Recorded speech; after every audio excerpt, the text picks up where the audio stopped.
You're listening to the Ask Drone U podcast. You ask, we answer your drone questions. Whether you're here to turn your passion into profit or you simply fly for fun, we're a community of learners and teachers who aspire to achieve greatness.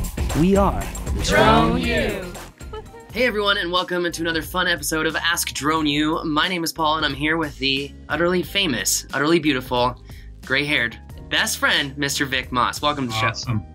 Thank you, sir. Hey, no, thank you for coming on the show. And you're here today to help us clarify what we can do and what we can't do in a national forest area. Is that right? Yes, very much so, right? Yeah. Awesome. And Vic is here to help us understand the difference between Forest Service areas and wilderness areas. What really can you do? Where can you fly? Where can you take off and land from? And why is this becoming more and more relevant today? Well, Vic, why don't you start us off and help us understand why we're here today on our second try of filming the podcast to talk about the U.S. Forest Service. Well, it all started last week. I was contacted by a fellow drone pilot in North Carolina, and he was being, I don't want to say hassled because that's probably not perfectly correct, but he was being contacted by someone from the Grandfather Ranger District in North Carolina about a video he posted on his business Facebook page of him flying over a wilderness area. He didn't fly from, he flew over. He took off from National Forest land. And then he ended up getting a written warning about flying over a wilderness area without a commercial permit. Huh. Interesting. And so there was some confusion then about whether or not the Tidwell memo still existed and was still enforced or still in effect, really, for National Forest lands, which, by the way, it is. So for those of us who don't understand what the Tidwell memo, I combined those words together. That's right. The Tidwell memo is, would you mind helping us go back to the drawing board and help us understand what that memo is? Sure. In November of 2014, Thomas Tidwell, the then director of the U.S. Forest Service, put out a memo basically explaining what news agencies and what journalists can do in the national forest and whether or not they actually needed a permit, especially in the wilderness area, specifically in that particular instance. But then Mr. Tidwell took it a step further and then proactively added any and all commercial film and photography permit necessities further down the road. So he wanted to make sure that the Forest Service was being true to all across the board. Everybody was doing the same thing, no matter which ranger district they were in. So he put this memo out, and I'll read part of it.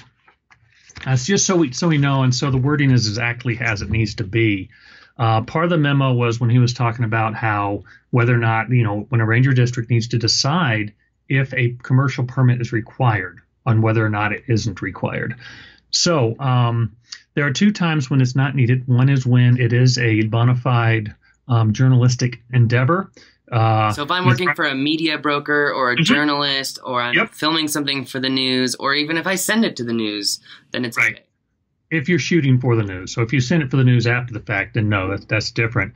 But to differentiate between journalism and other activities, he defined it as the primary purpose of filming activity to inform the public. If it is, then it doesn't need a permit. If the primary purpose is well, I'll just read it. It makes a lot more sense. I also want to emphasize that the commercial photography only requires a permit if the photography takes place on locations where members of the public are not allowed or uses model sets or props. So if it's photography related and it uses those three things, or they're going someplace where they're not allowed, you still need a permit. And then he further states the commercial film and photography permit fees should be primarily viewed as land use fees. And that's big. That's huge because the Forest Service understands they control the land, not the air. And so if the activity presents no more impact on the land than that of a general public, then it shall be exempt, very important words, from permit requirements. And so what happened with the case in North Carolina is the Forest Service doesn't want anybody flying their drones over the wilderness areas, the environmentally sensitive areas, nesting areas, and things like that. But they don't have any teeth to prevent that because that's the FAA's jurisdiction and they understand that. So what they've decided to do is enforce the permit part of commercial flights over wilderness areas. Gotcha. And so that's how they're getting people to not fly their drones, hopefully getting people to not fly their drones over the wilderness areas, the environmentally sensitive areas, and that kind of thing. So just to clarify, their ideology is we'll go after the commercial guys in hopes that the hobbyists will stop too? Yeah, but I wouldn't even use the word go after, because they are just issuing, at this point anyway, they're just issuing warnings. But yeah, it's basically to get the word out, to use as an educational tool and a deterrent tool to keep people from flying over the sensitive areas that really, we really don't need drones over anyway. Yeah, you can get some cool shots. I admit that. There are some cool areas. But, when we're in the air, we're ambassadors for the industry. So, let's just give them that area, I think, personally. So just a quick recap. So if we are not closing off an area to the public, using an area that's traditionally non-public, or I forgot the third one, then we need a permit no matter what, right? Yeah, if we're using props, models, or sets. Gotcha. Props. So if you're using a model, that means I'm guilty of flying in the Forest Service and without a permit. I might need one of those sticky note written notifications. You might need one. Yeah. Now, technically, the Forest Service says any commercial activity needs a permit. And that's not just drones. That's regular photography. That's outfitters. That's guides.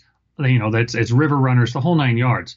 But to clarify, it's really easy to get those permits, right? It is. It's very easy to get. And the Forest Service realized that if they started requiring these permits for every single drone flight, every single, professional photographer, professional videographer that's out shooting B-rolls or shooting some stuff like that, then they're going to be overwhelmed. And they realize that, we don't really need to do this. We're not, these type of operations are not hurting anything. And that type of stuff. So why overwhelm an office that probably doesn't have a big budget to begin with, the permit office? So they're being reasonable about when to require and when not. Gotcha. No, I think that's really, really cool. Awesome. Well, it makes sense to me. Typically, if we're in a forested area, we're going to need a permit if we're using a model or going in an area that's not in public use. Right. And then if we have props or lights or any of that. And props don't need the spinny things on our birds, no. Yeah. So if you need to light something, fly a Loom Cube Air and make it happen. But that being said, so typically commercial permit is necessary, and then a wilderness area is off limits to take off and land. Absolutely. That's all mechanical conveyances. That's not just a drone thing. Gotcha. And then if we want to fly over, it's 200 feet and above. No. There's no minimum. There's no the minimum suggested altitude for any flight is 2,000 feet, but that is not a hard rule, and the Forest Service understands that. But they would like, and they're actually, from what I'm understanding from my conversation this morning, they are trying to work with the FAA and make that a hard rule. Gotcha. But they don't want drones flying over sensitive areas, including wilderness. Because it disturbs people, it disturbs animals, and I agree with them on that. I'm sorry, but it may not be a popular opinion for some people, but I'm okay with that. Well, if you're okay with it, Vic, I'm probably okay with it as well. But do we have any other news on this subject? Anything else you'd like to add? Because I think this actually clarifies things pretty well. Yeah, it is. I talked with Nick Larson this morning. He's the head ranger for the Grandfather Ranger District in North Carolina. Great guy. He likes drones. He really does. He's not an anti-drone. But he's saying stuff like, it's a good idea to go ahead, and if you're going to fly somewhere, call the ranger district and say, hey, this is where I'm flying. Is there something I need to look out for? Now, 99.9% of the time is what his words. He actually used 99.9% of the time you're going to be fine.